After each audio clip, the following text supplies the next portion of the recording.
We are in the Great Hall, which would have been the most well-appointed, most luxurious room in the castle. This is the room in which the owner of the castle would conduct all his political affairs. He would administer justice. He would host feasts and festivities. He would try to intimidate his foes with his luxuriousness, impress the neighbors. This is where it would all happen. And the walls of the Great Hall would have been filled with frescoes or tapestries or both. And this would have been one of the few rooms where there would have been windows. Notice that the windows, in those days, in the Middle Ages, you couldn't make big glass planes. And so you had to make really tiny pieces of glass held together by lead. And if you look up high, that's the way it was done here. Everything in this room is made by hand. All the light fixtures over the open fire by a blacksmith. All the doors are hand-hewn. Every nail in the door is made over the open fire, one at a time by hand. It's real. It's authentic. And the frescoes themselves took about 1.5 years to make. Fabio Sanzoni, an Italian, brought his brother over from Italy, Elio, and they did all the frescoes. The fresco we're looking at here is an allegory about love, sex, betrayal, murder, and at the end, the Duke rides off and goes to the crusade.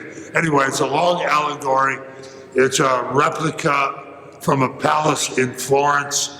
And then the one in the back wall is the Republic of Siena, before it was defeated by Florence, battling against the British Army. And then the one on the far side is the Good Government, painted in 1416 by Lorenzo Lorenzetti. Then we have a fireplace that's over 500 years old, all hand carved, hand chiseled.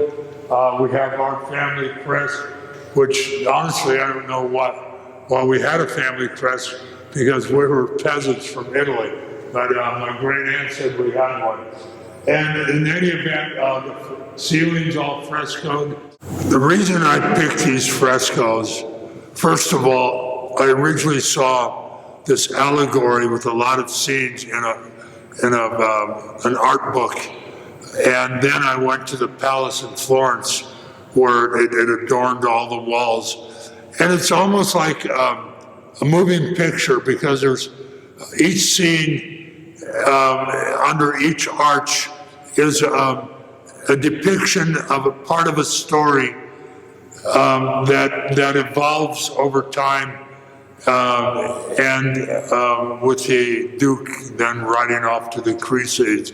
And on the front wall, the inside of the front wall, the battle against the British and the Good Government, those I saw at the Town Hall of Siena, formerly the capital of the Republic of Siena.